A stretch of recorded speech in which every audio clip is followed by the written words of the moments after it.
വരാനിരിക്കുന്ന നിയമസഭാ തെരഞ്ഞെടുപ്പിന്റെ കൃത്യമായ കളമൊരുക്കലാണ് അമിത്ഷാ ലക്ഷ്യമിടുന്നത്.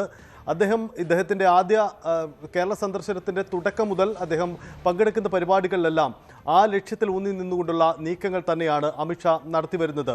കോർ കമ്മിറ്റി യോഗത്തിൽ ഉണ്ടാവുന്ന ധാരണയും അങ്ങനെ തന്നെയാണ്. സംസ്ഥാനത്തെ വരാനിരിക്കുന്ന തെരഞ്ഞെടുപ്പ് തന്ത്രങ്ങളുടെ ആസൂത്രണമാണ് കോർ കമ്മിറ്റി യോഗത്തിൽ നടന്നിരിക്കുന്നത്.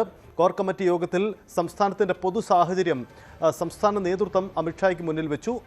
അതിൻ്റെ മുൻനിർത്തി ഏത് രീതിയിൽ മുന്നോട്ട് പോകണമെന്ന സന്ദേശം അമിത്ഷാ പങ്കുവയ്ക്കുകയും ചെയ്തു.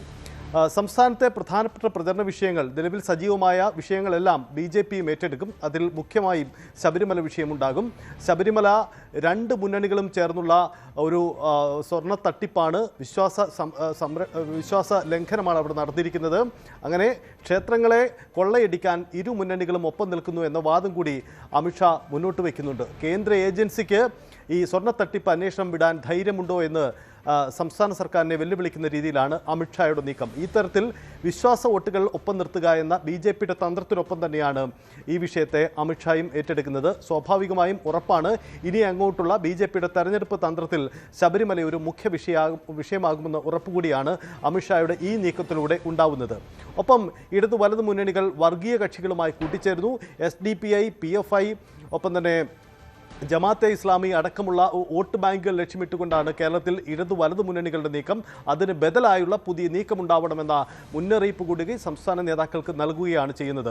സംസ്ഥാനത്തെ വോട്ട് വിഹിതത്തിൻ്റെ ശതമാന വർധനവ് അത് അമിത്ഷാ പരാമർശിക്കുകയാണ്. കഴിഞ്ഞ 3 തെരഞ്ഞെടുപ്പുകളിലായി ഉണ്ടായ വളർച്ച അദ്ദേഹം ചൂണ്ടിക്കാണിക്കുകയും ചെയ്യുന്നു. സംസ്ഥാനത്ത് കോർപ്പറേഷൻ ഭരണത്തിലെത്തിയത് വലിയ നേട്ടമായി ഉയർത്തിക്കാട്ടിക്കൊണ്ട് മുന്നോട്ട് പോകാൻ തന്നെയാണ് BJPയുടെ നീക്കം. ഇത് തന്നെയാണ് അദ്ദേഹം പരാമർശിക്കുന്ന ഒരു കാര്യവും.